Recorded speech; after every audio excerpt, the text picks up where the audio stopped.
I'd like to now introduce our featured presenter, Matt Roth. Matt is co-founder of the FEED Collaborative at Stanford University, where he is an educator practitioner in design thinking and sustainable food system innovation. Matt is also a lecturer in the Graduate School of Business Executive Education program, where he frequently engages with social entrepreneurs and executives seeking to create social and environmental impact in their work. Prior to his career as a designer and teacher, Matt was fellow at the Stanford D School, director of Stanford's Sustainable Food Program, and an operations executive at both Attune and Neiman Ranch. Raised on a 10,000-acre conventional corn farm on the plains of Colorado, Matt's more formal degrees include a BA in Environmental Earth Science from Dartmouth College and an MBA from the Graduate School of Business at Stanford. And with that, let's turn it over to Matt. All right. Well, thank you very much, Megan, and good morning to everyone out there. It's wonderful to see all of your smiling and shiny faces this morning. So I'm looking forward to the conversation today, and I think maybe to just get us started, I'll point out a couple things. One is that the title here, you're asking the wrong questions. At a high level, what we're talking about is that most people, when thinking about problems and solutions, often spend far more time in thinking about whether or not they have the right solution in mind. And what we've experienced over a decade of working with entrepreneurs and innovators in and around the food system is that most people in organizations do not spend nearly enough time really thinking about the problem that they're trying to solve through the work and through the organization. And so that's what we're going to be spending our time on today. I teach at the design school here, and our goal is always to make the teaching and learning that we do as experiential as possible, and I'm going to attempt to do that today. And so what I'd like for you to do is, if you have a blank sheet of paper and something with which to write in your vicinity, I'm going to give you about a minute to find that. And if you don't have something with which to write, or you're not in a place where you have a piece of paper available to you, what I want you to do is just to think about what I'm asking you here. So in the next 60 seconds, what I'd like for you to do is to identify an organizational problem on which you're presently focused. And I want you to write that down on a piece of paper or have it in mind. And as you're doing that, I'd like for you to frame it in the way that I've framed these examples here, which is the problem is that, and then fill in the blank to that. And so I've given you a range of examples here of things that people are often thinking about, problems that they're trying to solve in the course of their work. So I'll give you 60 seconds right now to write the problem that you're presently focused on in your organization, and then we're going to come back and we're going to move forward.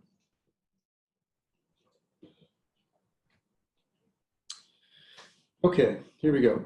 So I'm going to start by talking a little bit about my background as a way to set up how I've gotten here. And what you see here is a picture of me and my dad on a combine. On this day, we were combining corn on our 10,000-acre farm on the eastern plains of Colorado. And I mention this because as I was approaching graduation for my undergraduate degree, I called up my dad, having thought a lot about what I wanted to do for a career afterwards. And it occurred to me that farming was really what I wanted to do. And so I called him up and I asked him if I could come back and farm with him. And I proposed, because at the time, organic was kind of taking off in the marketplace. I saw it as an opportunity for our farm. I proposed to my dad that we begin to convert to organic farming and that I come back and help him do that. And I wasn't prepared for the response that he gave me. The response was, sorry, son, we can do neither of those. And I think we were both disappointed by that response. But what he explained to me were a couple of problems with our agriculture, which I'm showing you here. The first one is that with respect to organic, from his mind, the problem is that farmers need to meet the nutritional demands of a growing population. And he just didn't see a way for organic to do that at the time. And then the second problem that he identified for me was this problem that with farming is that the consolidation is making it really hard to pass farms along to the next generation. And so really for me, this instigated a career in really trying to think about and solve these problems. And what I'm going to share with you today is the sum of my experience in thinking about these problems and where we're at in terms of working on these today and the work that we're doing now. More importantly, to think about and share with you some tools that I've developed along the way that I think will be useful to you and your organizations as you're thinking about problems that you're facing today and that you've identified just now. So I think to set this up, I want to share a few kind of key learning moments for me along the way in terms of how I got to be doing what I'm doing now. And the first one is really my initial job out of school working at Nyman Ranch, where in the course of the 6 years I worked there, we were able to move from supporting 50 small family farmers to 500. And for me, that became a real example of how we can scale sustainable agriculture, which I then took into business school here with the mindset of really trying to understand better the economics of farming and how we might rethink economic relationships between buyers and sellers. And then unfortunately, in the second year of business school, my dad was diagnosed with pancreatic cancer, and which is essentially a year-long death sentence, which it turned out to be. But in that year, I ended up helping my dad manage our farm, and then helping my mom in selling the farm after he passed away. And there were a couple of really critical moments in that experience, as terrible as it was, that really redefined how I think about problems generally, and especially within agriculture. And I want to share with you this moment that occurred for me. And so after my dad passed away, as we were dealing with a real estate agent to sell the farm, he had asked me if I could take a look at my dad's yields as a way to put a value or help put a value on the farm. And so I dug into his files, and I found a graph that looks not unlike this one, that was demonstrating the yields of corn over the course of the history of our farm. And what you see here is more or less approximately what I had seen, which was steadily increasing yields over time. And from the perspective of valuing the farm, this was very helpful because it suggested that the farm was increasing in its value over time. And so later that afternoon, so I was looking at this in the morning, later that afternoon, we met with the real estate agent out on the farm to show him around and to give him the tour. And I'll never forget, it was such a poignant moment for me that I took a picture of it. And this is the picture that I took. And so we're sitting on a hill overlooking one of the center pivot irrigation circles on our farm. And this was in, I think, June or July. And it was after what had been the most rain that we'd received in the spring in recorded history, I believe.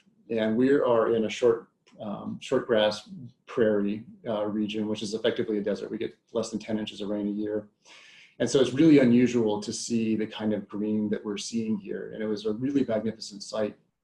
But I was struck by the juxtaposition of that with the circle that you see there on the left, which is brown and ostensibly dead. And we went down and we took a closer look at it. And this is a picture of that farm. This is ostensibly where we are growing food. And I was just struck by the fact that there was nothing growing here. And I'm pretty confident that we had sprayed to kill everything. But what I noticed was that the soil on this field was just devoid of life of any kind. And so in my mind, as I was looking at this graph earlier in the day, realizing what seemed to be an increasing productivity of the farm, and then actually going out and seeing it in the state, it really occurred to me that something is fundamentally wrong here. And it made me think of this problem that my dad had mentioned as being kind of the fundamental problem of our agriculture, was that farmers need to meet the nutritional demands of a growing population. And it struck for me this question, is this the right problem to be solving? To the extent that we are doing to the soil what we appear to be doing. And so that launched me on to this path that I am now, and really rethinking how we approach our agriculture. I want to just demonstrate the challenge that we face in thinking about problems. And one is what I'll demonstrate here, in that none of us growing up as kids in school were ever asked the question, who knows the right problem? The question almost always is, who has the right answer? And so from our very beginnings, we are patterned on this idea that there is one problem and one solution. And this continues into our work culture and our work environments. And I'm demonstrating an example here. This would feel absurd, I think, to most of us if anyone asked us the question that's presented here. And the reality is that we operate in organizations where we are incentivized to design brilliant solutions, and we are not incentivized to design brilliant problems. Now, I think that this quote from Einstein really sums up why this matters. And I'll just read it out loud here. The formulation of a problem is often more essential than its solution, which may be merely a matter of mathematical or experimental skill. To raise new questions, new problems, to regard old problems from a new angle requires creative imagination and marks real advance in science. And I think that most people generally would believe this to be true, and I certainly have in the time that I've been working on this. And what Einstein is really talking about here is what is the language that we use of reframing problems. But the question I think that most people run into is, yes, I understand the value of that, but how do I do that? And that's what we've spent the last 6 to 7 years really thinking about and developing tools to help people do this. I think it's worth mentioning here that our approach to this, as Megan mentioned earlier, has been through the lens of educators and practitioners of design thinking and innovation.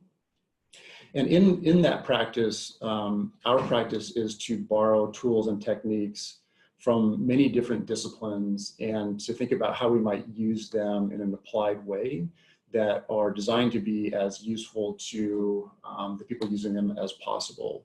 And so our lens really is in making tools for people to use. And in this case, I'm going to share some of those tools that we've used. I should also note that we are not traditional academics in that we don't do research on this stuff. We often look at research and borrow what we see as being tools that we can convert for people to use like you. And I also say that there is a fair amount of literature out there around problem definition, problem solving. And I'm guessing that some of this will be familiar to those of you who work in those fields. And if I haven't cited a reference to your work, I would love to hear from you. I would love to read what you've produced as a way to better improve and inform the things that we're doing.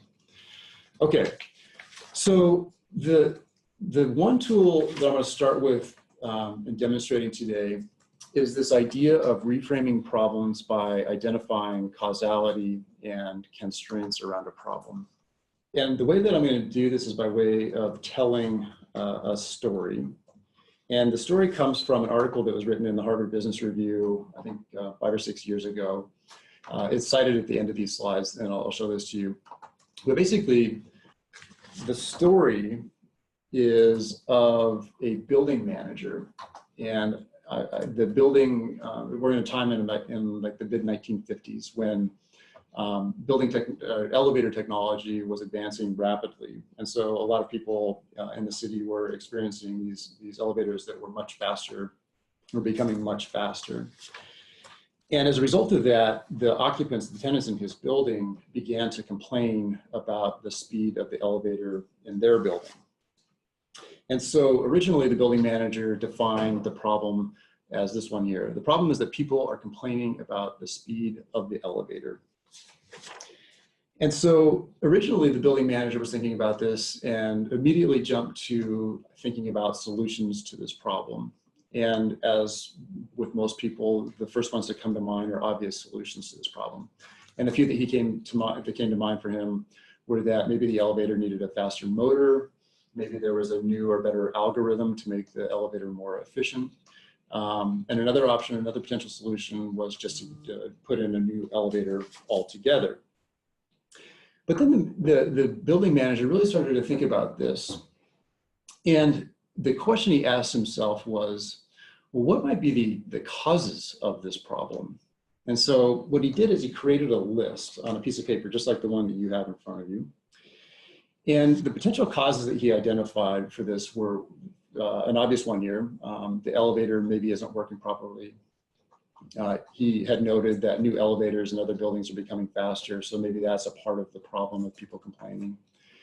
And then the third one here, which I thought was pretty interesting, is this idea, this potential cause that he identified. Well, maybe it's that people don't have anything to do while they wait. And so we're going to come back to that one. But in thinking about the causes of the problem, this is what he had come up with. So then he got to thinking about, well, okay, if I'm going to begin solving these problems, certainly I'm going to be working with some constraints. And so the next thing that he did was he asked himself, what are the constraints that I might encounter in solving this problem? And a couple that he came up with were those listed here, which is, well, we don't really have a budget for a new elevator, so we would need to get new funding to do that. And in terms of making the existing elevator more efficient, there were not better algorithms on the market to help him do that.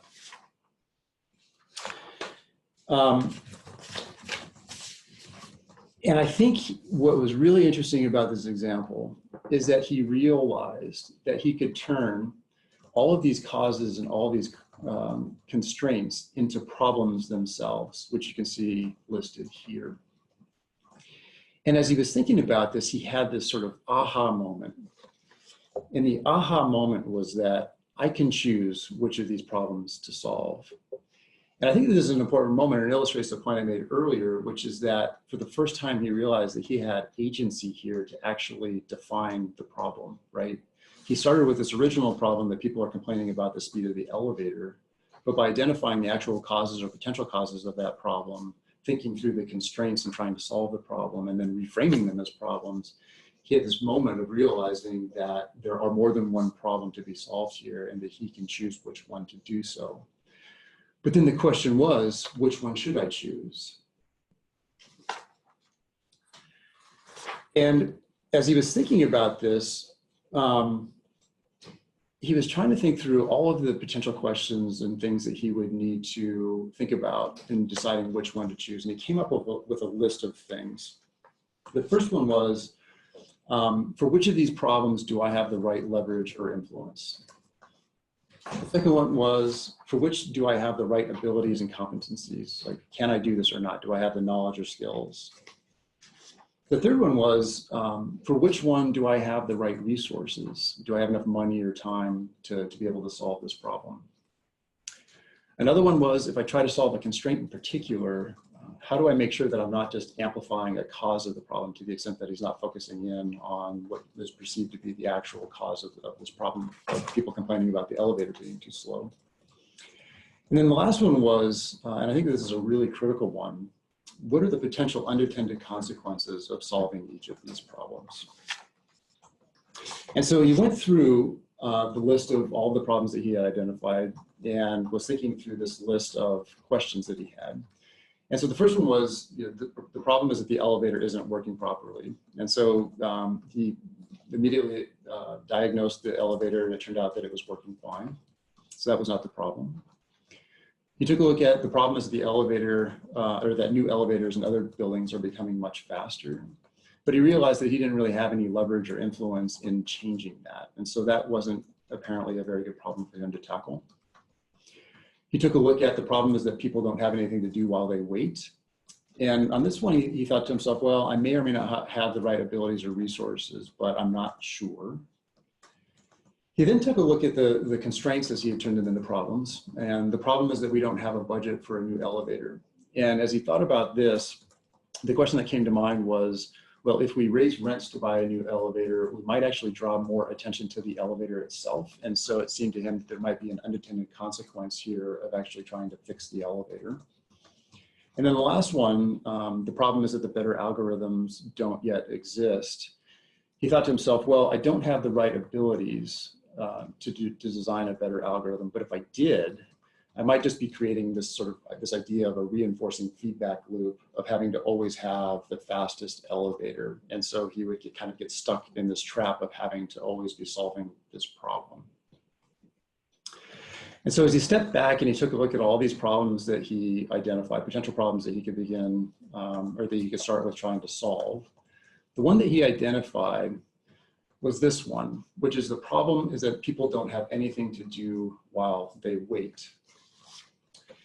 And so as he was thinking about trying to solve this problem, he did some research, and what he discovered was that there's actually a lot of work done around what's known as queuing theory. And if you ever go to Disneyland or a large amusement park, they spend a lot of time thinking about how to entertain people while they're waiting for rides. And what he discovered in that research was that if you install mirrors around the elevator, as you can see here, people will be happy to wait if they have time to look at themselves, to print themselves, and to look at how beautiful they are. And so I think that this is a really beautiful example of how reframing problems in this way, really thinking about what are the real causes of the problem that I'm starting with, what are the constraints around trying to solve that problem, thinking through those questions around which ones are, do I have the abilities and competencies, the resources to solve, can lead to really easy, elegant solutions. And the point of all of this, the underlying reason why this works in terms of innovation is this.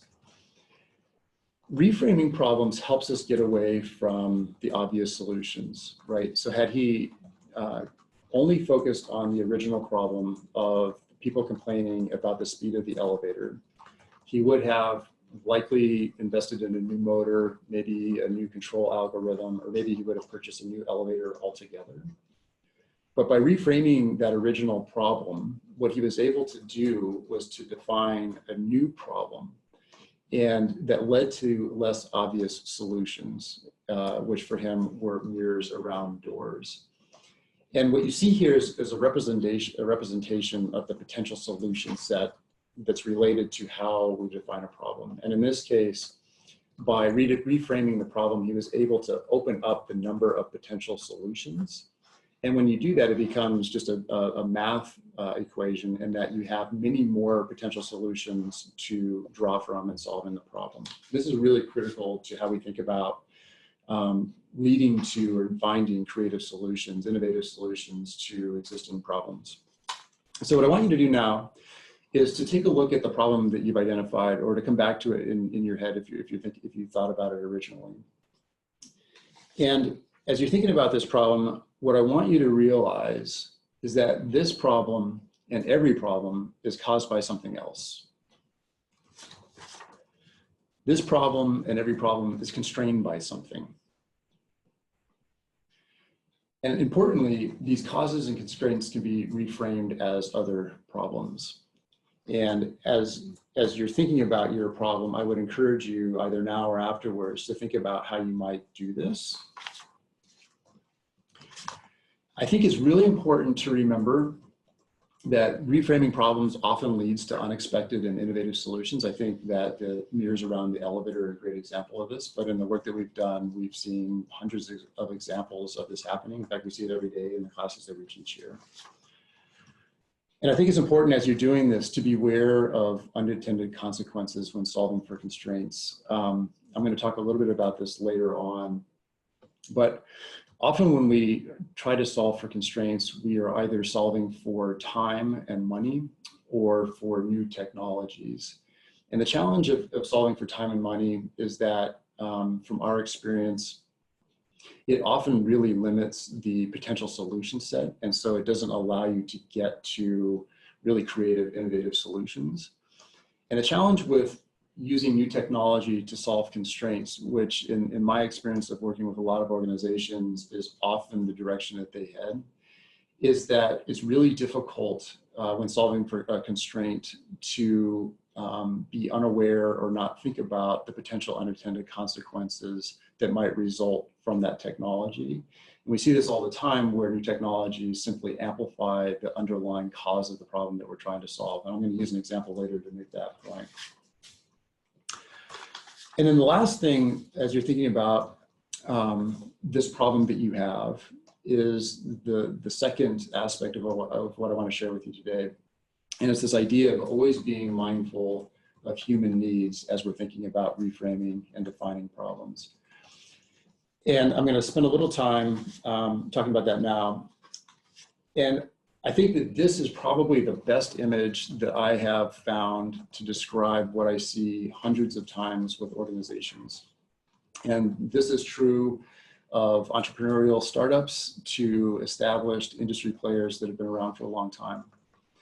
And the reality that I see is that most organizations tend to focus on the needs of the organizations and not squarely or specifically on the needs of their customers, clients, their service recipients, their students in some cases. And so the goal of defining problems is to make sure or to be aware of the fact that this exists pretty frequently, and to align these two things in ways that solve both needs. And so I want to run through an example of what this looks like and how to do this. So I have a question for you. And as you're looking at this picture, the question is, what does this girl need? And I want you to just think about that for a couple seconds.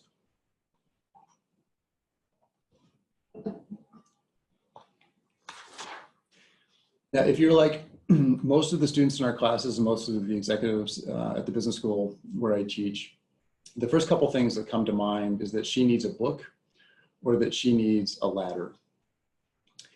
And the question that I want to ask of you is, why does she need a book and why does she need a ladder?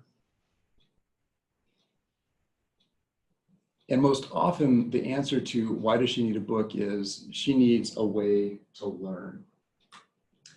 Now, I think that this is important. This is what we refer to as a needs ladder.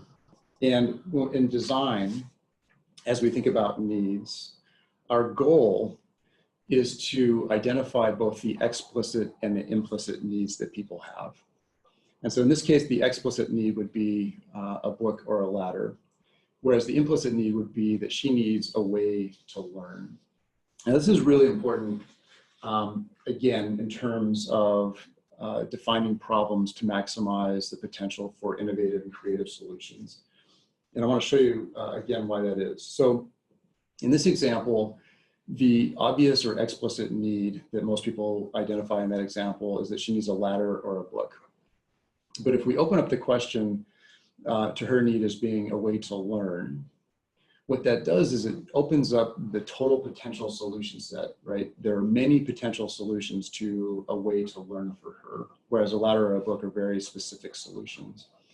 And again, this is an example of how by identifying these implicit needs, we're able to just open up the potential solution set.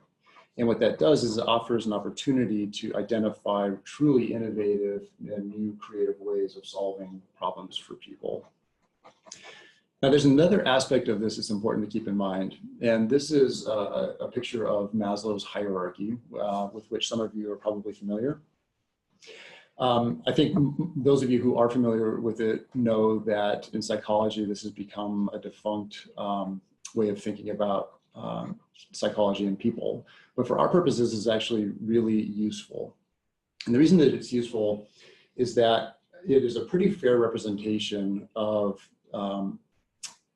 moving from explicit needs, which in this case are more like physiological needs around food, breathing, water, towards moving up to more implicit needs that people have around social, psychological, and emotional needs.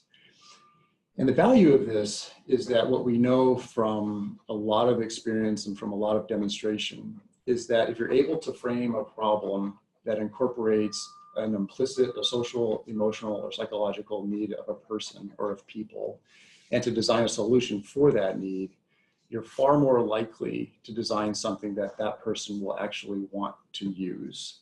And as we think about innovation, getting new people to try new things, this is a really critical aspect of driving innovation and through problem definition. Okay, so I want to come back to the example of the building manager and the problems that he identified, having moved through identifying the causes and the constraints and turning those into problems.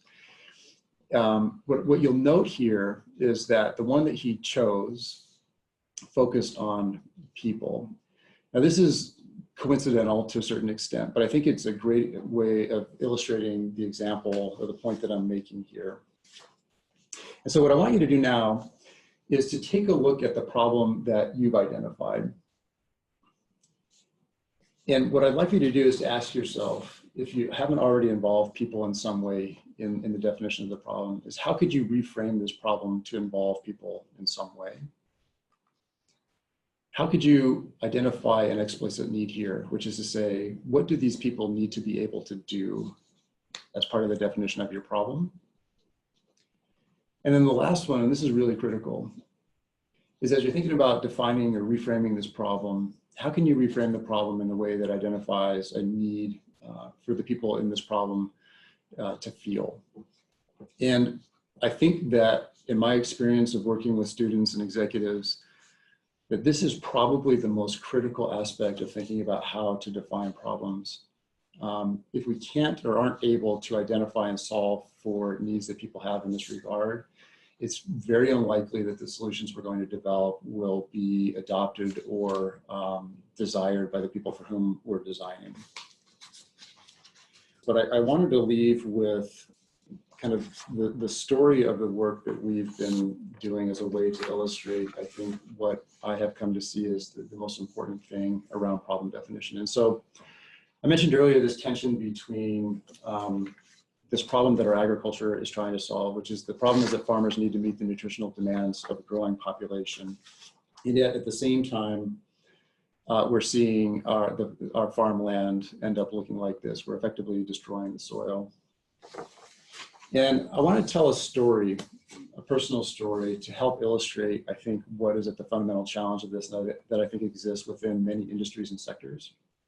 So this is a picture of me and my grandpa when I was young.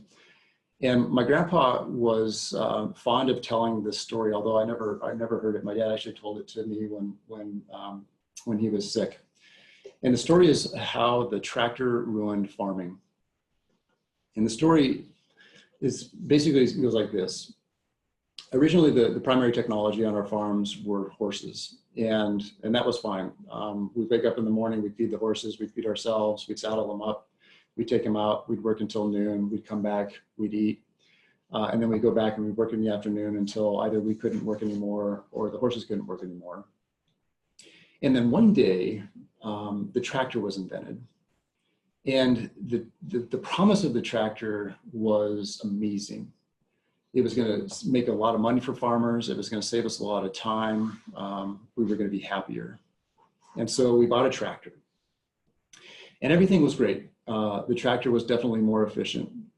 But we didn't realize a couple things in buying the tractor. And one was that this tractor required maintenance. It required fuel. And as farmers, we didn't have a ton of money on the balance sheet. And so we had to borrow money. We had to take out an operating loan just to run the tractor. And that was on top of a loan that we had to take out to buy the tractor. And so that was fine. But what we realized was that this tractor was actually so productive that we didn't have enough farmland to actually make it pay for itself. And so what we had to do was we had to buy more land just to make the tractor pay for itself. And so as a result of that, we took out another mortgage, we bought more land, and we started farming efficiently, and finally we were able to pay off the tractor. And for a short period of time, this was great. We were making a little bit more money, we were definitely more efficient. But what happened was that everybody started buying tractors, and everybody was buying more land, and everybody was producing more food. And in a short period of time, as a result of that, with more food on the market, the price of that food began to decline. For consumers, this was great, but for farmers, this wasn't so great. What it meant was that from moving from the horses to tractors, we had taken on a bunch of debt. And at the end of the day, because of falling food prices, we weren't any better off economically. And as my dad was telling me this story, I realized that this was an allegory for pretty much every technology that has been developed in our agriculture since.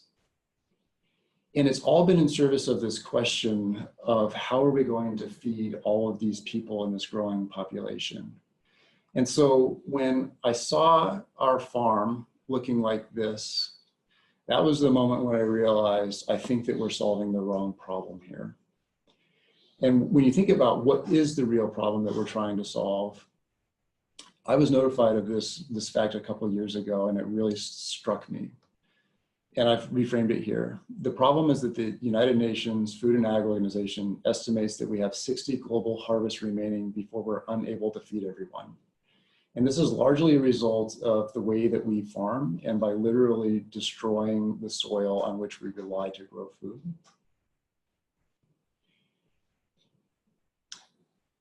It's clear to me through my experience that the problem we're trying to solve is the wrong problem. And I think what I've learned is that the solution to this, generally speaking, this is true of this problem and it's true of the problem you have in front of you, is that the solution is to solve the causes of these problems and to solve the implicit needs of people. And I'm confident, based on all of our experience in the work that we're doing and through many examples of thought leaders and others in the food system who are doing this, that if we begin to think this way and frame our problems in this way, that we truly have an opportunity to solve some of these deeply systemic issues that we face in whatever the sectors and industries are that we operate. And I'm hoping that by way of today, that this gives you some tools for you to do this within your organizations, and that it gives you some power to reframe these problems in ways that will result in positive outcomes for people and our planet. And I think that that's all that I've got for today. Thank you. Great. Thank you very much, Matt, for this very informative presentation. And I hope that all of you have spent some time rethinking the organizational challenge you wrote down in the very beginning of Matt's framework and ideas. Okay, so I am seeing that we have a few questions along the same theme, so I will make sure to propose that one first. So people are asking about, talking about finding the problem, identifying the problem. And so to sum up several of these different types of questions, people would first like to know what kind of preparation or legwork should they be doing before they feel like they're ready to identify the real problem? Is there anything that they should do?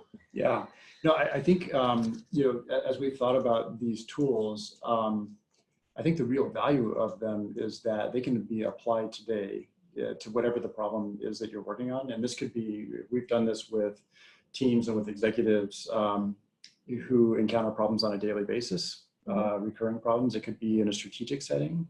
So it's really designed as a way to think about whatever the problem is that's in front of you, whether it's something that's happened that you didn't expect, or whether it's something that you're thinking about long-term or strategically. And so really the preparation is just wherever you're at, begin there. Great. And would you say, so this is the other side of the question that's gotten, would you say that's the same if you're trying to find kind of the cause of a consumer problem? So if you look at it the other way, not internal, but the external, identifying their problem. Yeah, for sure. And I think, so I guess there are a couple things around that. One is and this gets into another aspect of design thinking that I haven't touched on today. Design thinking is also known as human-centered design. And what that really means is that if you're thinking about how to design something, whether it's a product or a service or experience for a consumer or a customer or a client or somebody external to the organization, we often believe that we both know what their problem is and what the solution is to that. And that's a fundamental assumption that needs to be challenged. Mm-hmm. And the way to challenge that assumption is by actually talking to your customers, your clients, and your customers to identify what are the real, both explicit and implicit needs that they have. And then to turn that learning into what you think that the problem is. Now I'll say, and I think this is really critical in every aspect of thinking about problems, is that when we define a problem, I think the best way to think about it is as a hypothesis and not as a set in stone statement of what we think the problem is. We are inferring what we think the problem is. And in design, what we teach is to think about that problem as a hypothesis, to develop some ideas or concepts that we think might solve the need or problem that we've identified, and to test that a bunch of times as a way to both refine the framing of the problem based on what we're learning through the testing and the experimentation, as well as to understand, is this idea solving the need that we've identified or not? And I think that there's a lot of value to doing that. First of all, it ensures that the problem that you're focusing on is a real problem to be solved, that people have these real needs. And it also saves a lot of time and money before investing a lot of money into what we think of as being the solution to a problem, only to realize once it's been out in the market that nobody actually wants it. And we refer to this pretty frequently as technologies in search of a need. And we see this all the time here in Silicon Valley. And I've been a part of a startup for which that was the case as well. So several people are also asking, so once a problem has been identified and properly framed, is there a certain thought process in identifying the steps towards the solution? Yeah. So once you have a problem in mind, again, I think the most important thing is to think about it as a hypothesis. And in terms of moving towards solution, what we recommend is, and what we practice, and this is a core to design thinking, is to develop a number of potential solutions to that problem, right? And so the relationship between problem definition, as I mentioned earlier, and the potential solution set is really important. So if you've got the right framing, it's going to open up the potential solution set. And what that really means is that there are a lot of potential solutions in that. The goal is to identify as many of those as possible, and then to create a way to think about which of them is likely to solve the need or the problem that we have, which do we have the resources available to pursue, which of them are really creative and innovative, which of them might or might not create unintended consequences if we're thinking about bringing them to life. And then before taking those ideas from that potential set, to do some very early testing of those ideas. And we literally do those on pieces of paper in front of the people for whom we're solving, just to get a sense of, is this idea good or not? Is this meeting the need that we've identified or the problem that we're trying to solve? And then doing that many times in an iterative way to get to a place where we feel like that idea or solution concept is really meeting the need or solving the problem that we've identified. Great. So people are also asking a lot of questions about hidden and implicit needs and identifying those. Yeah. So do you have any techniques for really discovering these, especially if it's a society that perhaps has poor communication, or you don't have the same type of access as some of the companies in Silicon Valley may have to the people it's serving? Yeah. So what I would say is, generally speaking, there are a lot, in a global context, there are many constraints around using the techniques that we use in design to uncover the implicit needs that people have. That would be hours of conversation to explain those, but in our context, the goal of how to identify the implicit needs that people have is really trying to understand what they care about and what motivates them. And the simplest way to put that is to understand why people say what they say in response to a question that you might ask. There's an expression of 5 whys to cry. And that expression is rooted in this idea that if you ask somebody why to the same question and answer, you will eventually get to this thing that they most deeply care about. And the goal in having conversations with our customers, our clients, our service recipients, and our students is really to understand at that level, like, what do they really care about? And that helps to provide insight into the context of whatever the problem is that you're trying to solve, whether that's a product or a service or some kind of an experience. Great. So I think we have time for maybe 1 or 2 more. So people are asking about root cause analysis. Yeah. Specifically, if it differs from problem identification, or are they essentially the same? So I'll answer that in 2 ways. One is that, as I mentioned, I'm not an academic. And so we poll, and we also poll from a lot of different disciplines. I'm familiar with root cause analysis, but I'm not an expert in it. But as I know it, it's effectively, to my mind, essentially the same thing of really understanding, identifying what is the root cause of the problem that we're working on. And I know that there are a lot of tools and techniques and processes that people use in that discipline to do that. And I think that that's a great source of information of thinking about, I'm working with this problem that I have and using those tools from that discipline to identify what those root causes might be, for sure. So the last one that I think we'll have time for. So a lot of people are, I think, trying to figure out how to reframe their own questions and challenges. Yeah. So perhaps we could answer most of these types of questions if you could talk about how you reframed this issue of meeting nutritional needs of a growing population. Like how did you reframe that? Yeah, that's a great question. So I think in a couple of ways. One is that I see the problem, so I've reframed that problem as the problem is that we need to maximize the productive capacity of our soils.